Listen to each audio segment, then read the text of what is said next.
চলুন আজ সকাল সকাল আপনাদের একটু জঙ্গল সাফারি করে নিয়ে আসি। না, বেশি দূর নিয়ে যাব না, চিড়িয়াখানা থেকে ঘুরিয়ে আনি।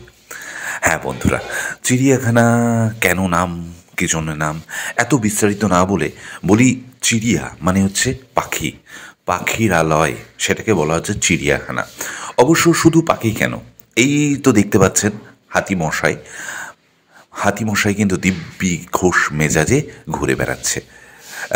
এরপর দেখছেন এই যে পাখিটি, উট পাখি না কী পাখি, আমি নামটা সঠিকভাবে পড়িনি, কিন্তু এই পাখিটির এগিয়ে আসা দেখে আমি অবাক হয়ে গেলাম। মানুষের কত ঘেঁষা হয় এরা, মানুষ দেখেই না আস্তে আস্তে এগিয়ে আসছে জালের দিকে, মানে ভাবছে কিরে একটু হ্যান্ডশেক করে যা আমার সঙ্গে। তারপর এই পাখিটি তো ওই পাখিটির সঙ্গে গা মিলিয়ে দাঁড়ালো, বললো আমিও যাব তোর সঙ্গে। মানে দারুণ লাগলো। এবং শীতকালে চিড়িয়াখানা যদি যান একটু অস্বস্তি হবে না গায়ে রোদ পড়লে। এরপর বলুন তো এটা কেন দেখাচ্ছি? আচ্ছা, কেউ কি দেখতে পাচ্ছেন আমাদের বাঘ মশাইকে? ওই যে দূরে, অনেক দূরে, তিনি কিন্তু দিব্যি মেজাজে একদম র্যাম শোতে র্যাম করছেন, হেঁটে বেড়াচ্ছেন। আর এইটা হচ্ছে বন বিড়াল, এটাও একটু হেঁটেই বসে পড়ল।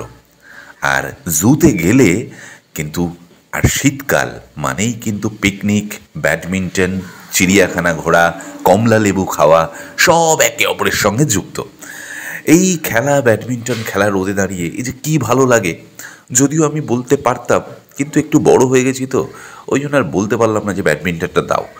এই দেখুন কুমির মশাইরা কিন্তু শুয়ে আছেন। প্রথমে না বিশ্বাস করুন, আমরা ভেবেছিলাম এটা মনে হয় মাটির কুমির, একদম কোনো নড়চড় নেই, চুপচাপ। পরে নড়ে বসেছে, উড়ি বাবা! আর ওই যে দূরে দেখছেন জিরাফ, না জিরাফ নয়, সরি, জেব্রা। ওয়াও!